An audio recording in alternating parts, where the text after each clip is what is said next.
Hi, I'm Julia and welcome to Living on the Coast, a show about people, places and their passions. On today's show I talk to Ada Nicodemu, I visit Jervis Bay, and did Archer, the winner of the first Melbourne Cup, walk 800 kilometres to the track from Nowra? We find out. It's an interesting story.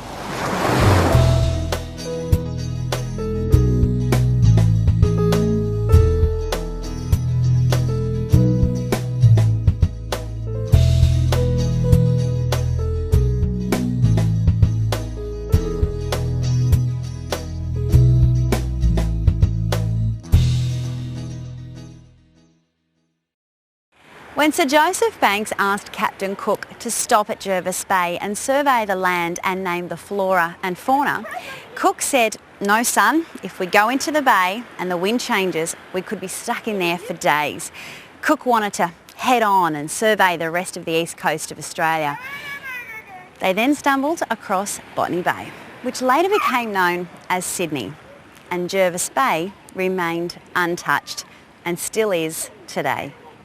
Years later, Lieutenant Richard Bowen, the naval agent on board the transport ship Atlantic, called in and named it Jervis Bay in honour of Sir John Jervis.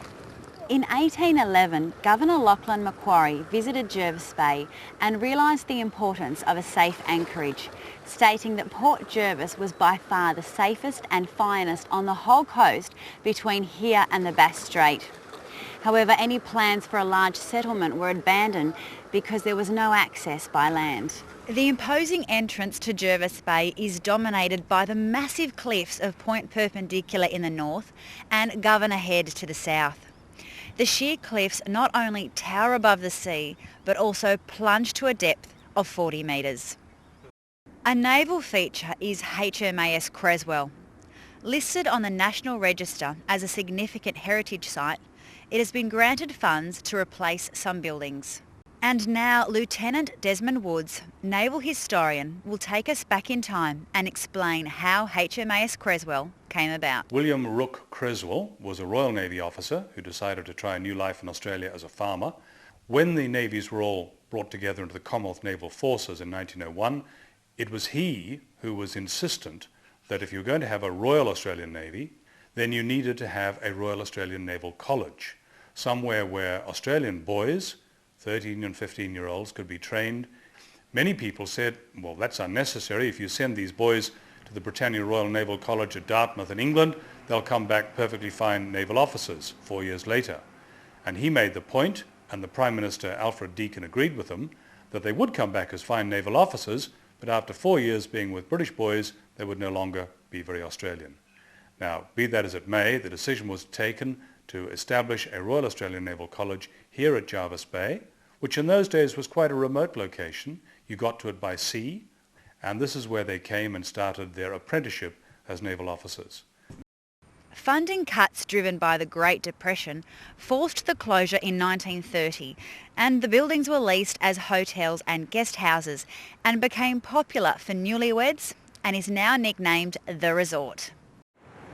A resident population of around 60 bottlenose dolphins live and breed in the bay. The richness of the bay's plants, animal life and crystal clear waters make it a wonderful life-size aquarium. The underwater habitat includes bare and weed-covered shallow rocky reefs, sand zones, seagrasses and many swim-throughs and caves which make it ideal for snorkelling. Jervis Bay's marine habitat supports an extremely rich marine fauna, including some 200 species of fish. Weedy sea dragons abound, as well as seahorses. Stingrays reside and have been recorded up to 2 metres wide. The exceptionally clear seawater is fringed by cliffs and rock platforms and is claimed to have the whitest sand in the world. The bay features more than 100 sparkling beaches covering 35.5 kilometres of its foreshores. Jervis Bay has long been recognised as one of the finest bays in Australia.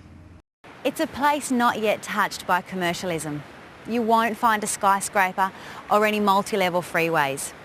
However, you can still find secluded beaches nestled amongst the greenery. Jervis Bay, beautiful all the time.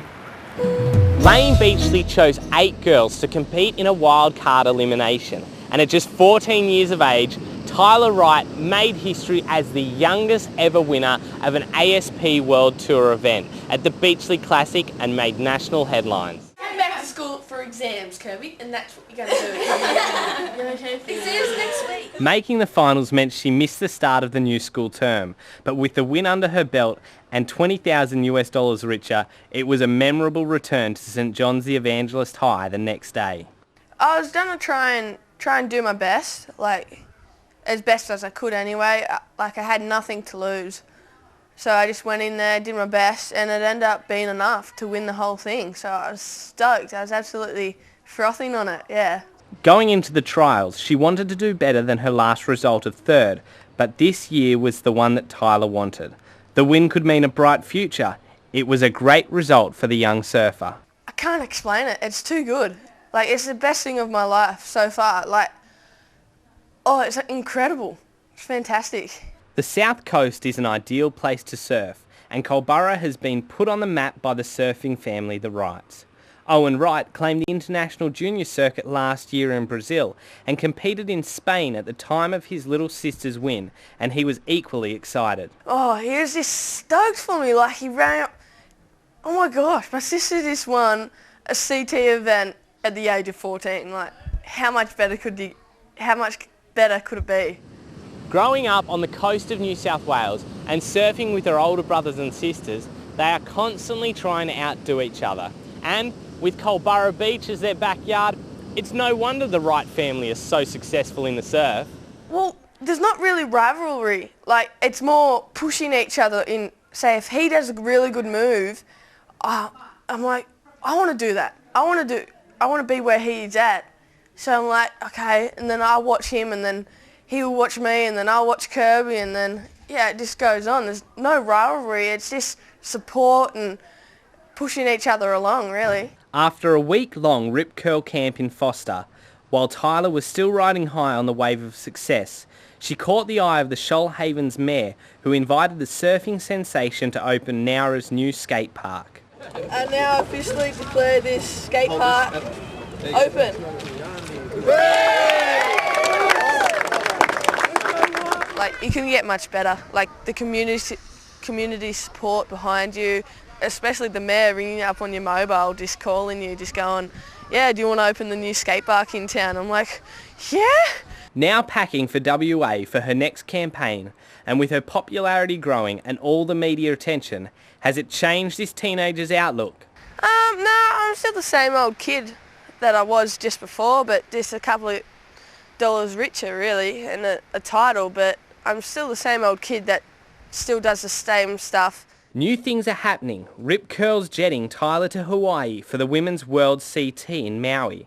But leaving Culburra Beach this time is a final farewell, as the family is saying goodbye to the place they have called home, Culburra.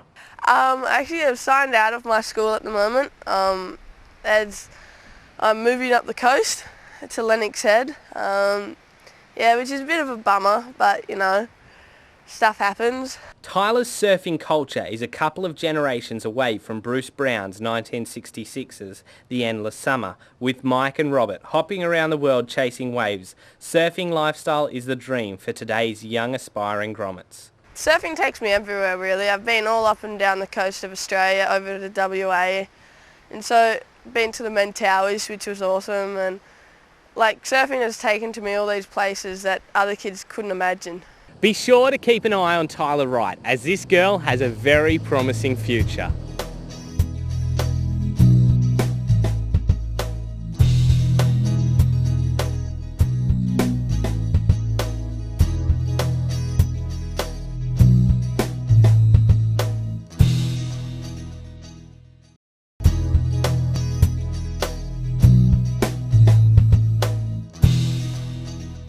Melbourne Cup, the race that stops the nation.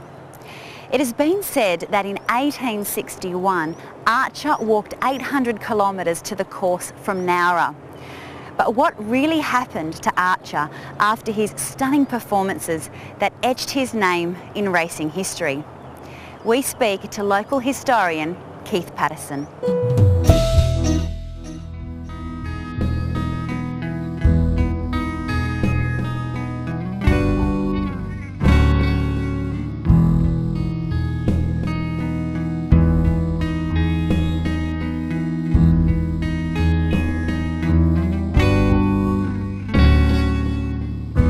Eddie and Demester originally came from Sydney. He was a young lad, about 12, 14 years old when he came to Nowra.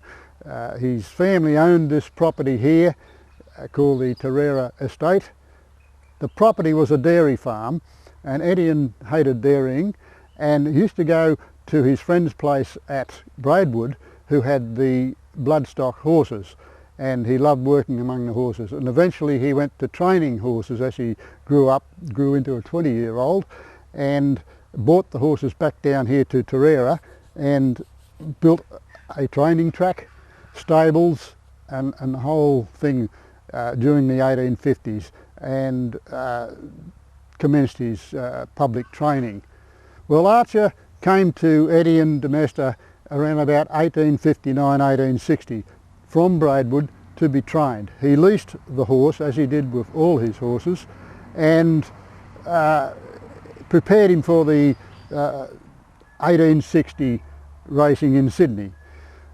He did not do any good in that first two meetings up there. In fact, the critics said he was terrible, and I don't know why Eddie and Demester was mucking around with him. But he brought him back here to Tarera, and he trained him, and the next spring, or the next autumn firstly, he went to Sydney, to Randwick, where he won 7 races in a row and became the champion horse in New South Wales. Of course, the Melbourne Cup came up. There's a lot of controversy about how he went to Melbourne.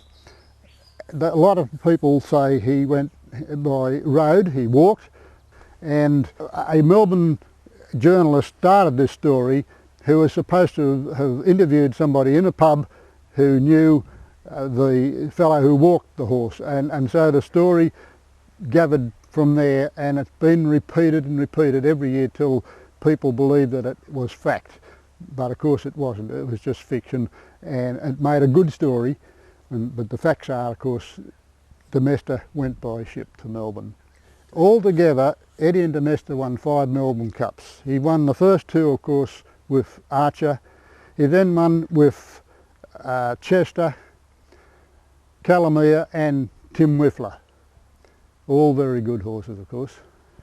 Archer, on his retirement in 1864, he was, before that he was being prepared for racing back in Sydney, but he got injured once again, and so he was retired and went back to the property that he came from in Braidwood.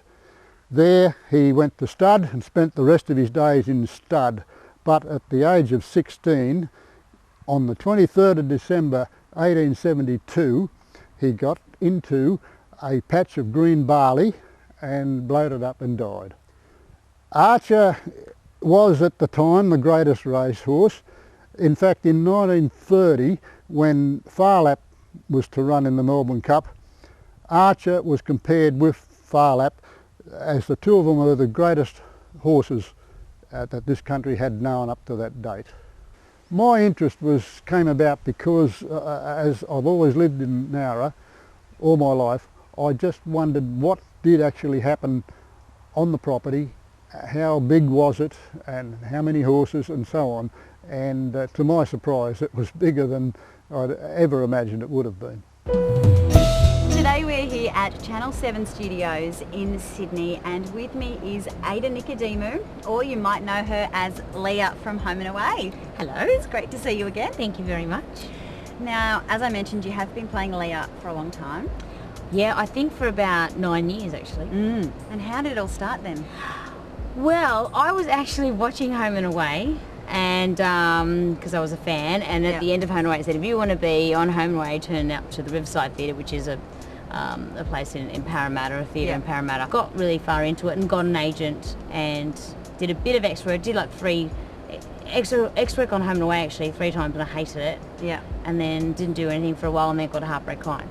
Yeah, and that's where it all started.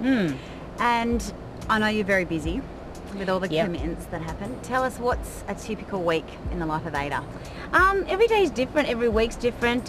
Like today I didn't start work until I was at Palm Beach at 11, but you have to leave home at 9:30. So I don't know, I get up, go to the gym, have something to eat, go to work, head from Palm Beach, came to here, and I finish here at studio at about 7:30 tonight. And there's all the other commitments, I guess, that go along with the publicity, phone interviews, stuff like this, eating, gotta make sure I eat all the time, Sleep, as well, yes. sleep, driving to and from, learning my lines. Very busy. Yeah. And you were nominated for a Gold Logie. Yep. For Australia's most favourite performer, and in Australia that's the highest achievement an actor really can achieve in their career here. Yeah. How did that feel? The first time I totally didn't expect it, because I've never been nominated for a Logie before, so to be nominated for the Gold was pretty unreal. And my publicist calls up and goes, oh, you've been nominated for Gold Logie. And it was a bit surreal, and I remember just telling people on the street, no, sorry, I was by myself. No, I was by myself, so I had no one to tell. And I just went up to random people going, I've been nominated for a Gold Logie. And they must have thought I was completely insane, which I was. It was really strange, very, very strange feeling. Yeah. But yeah, it's really cool, really, really cool to be nominated for it. This show's all about people and their passions, and I know you're very passionate about helping people, and you do some work with charities, don't you? Yeah, well, I'm an ambassador for the Pixie Photo Foundation, and we run a blindness prevention program in Africa. So basically what we do is we build wells in Africa, in Zambia, in different districts in Zambia. So I've been over there twice, and I've seen it firsthand, and I can definitely vouch for it. It's an amazing charity, an amazing cause. And, we're changing kids' lives. We're saving kids' lives. And how was it to actually be in Africa? So different to life here. Yeah, really life-changing. And I know that's so stereotypical, but it actually was. Especially the first time when I went, I was in a different stage of my life. And I don't know, you always think your problems are so important. And then you go over there and you see what it's like. And, they don't have basic needs that we have here, and we just take for granted. And, here we are worrying about, I need to change my car's old. Well, for $5,000 you can buy a well, and you're saving kids' lives, and they're eating properly, they're going to school, we're saving their eyesight, all that sort of stuff that we just take for granted. They live in grass huts, they sleep on the floor, a lot of them do, and they're the happiest people I've ever seen in my life. It's quite amazing, and family's really important, the communities are really important and very close, and they sing and dance, and they're just always laughing. Yeah, really, really cool. Okay, so what's coming up for you in the near future? Same thing. I've been on home and away for a long time, and I'm going to stay here for at least another 2 years at the moment. Really, I love my job. I love the fact that I turn up for work every day and I don't hate it, and you can have a life outside of it as well.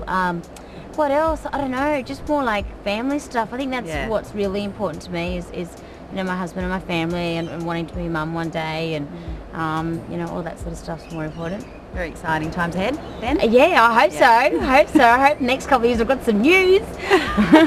Stay tuned. Yeah, stay tuned. Great. Well, thank you for talking to us. It's been great.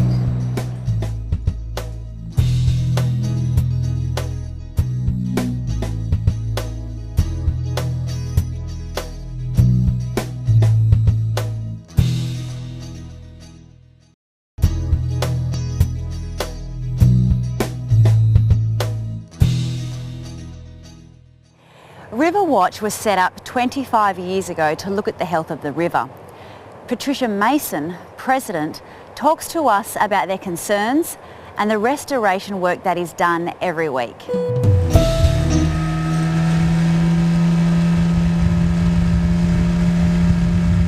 River Watch was originally set up 25 years ago just to look at the health of the river, because it's not only the users of the river like boaties and fishermen, but the oyster farmers are affected by the health of the river as well.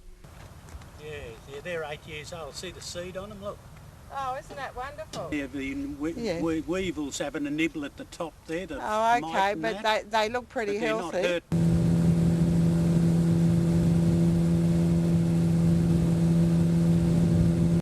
It's really recognising that when the community actually make a personal effort, the government can come forward and support that effort. And this year we planted all these oak trees here about 5 years back with the help of Green Corps team, River Watch and that. Look, the guidelines are there. All we want is to have the plans gazetted. Grass, it's good having yellow handles because that's what happens, you all lose the gear in the grass. Clearing lantana and stuff like that and whippersnip and places. And all the planting of the casuarinas. But also our volunteers, and Charlie's the main volunteer, really wants a rest. He grows the mangroves and the she oaks for planting as well. He uses his own vehicle and his own boat, and he's out every day, even though he's 80, doing this work. And really, the time will come eventually, if he's not here, who is going to do the work, and there needs to be a recognition that assistance is required. The process of planting of the mangroves is a great thing because of the root structure. When they grow up a bit, they stop the wave action, they break the wave action from hitting the bank, and that's why we've planted them here. That's another help for the geotechs.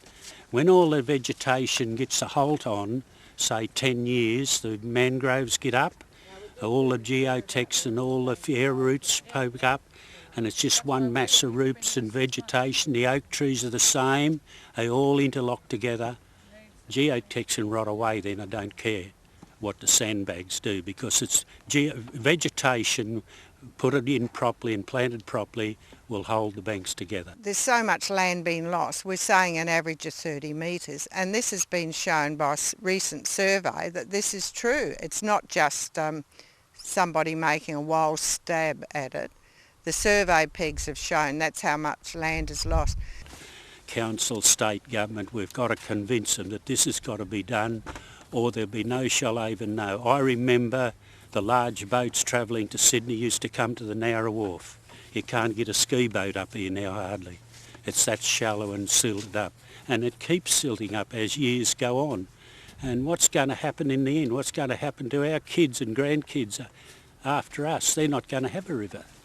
Well, we're hoping that the government will realise that it is time to gazette the boating management plan, and that council will insist that the Shoalhaven River Estuary Management Plan is gazetted as well, and then we can have another look to see how we can work cooperatively to keep this work going.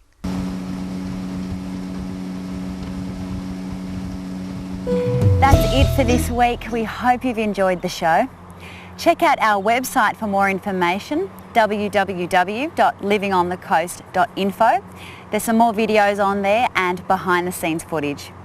While you're there, sign up for our newsletter to keep up to date with what's happening on the coast. Here's a look at next week's show.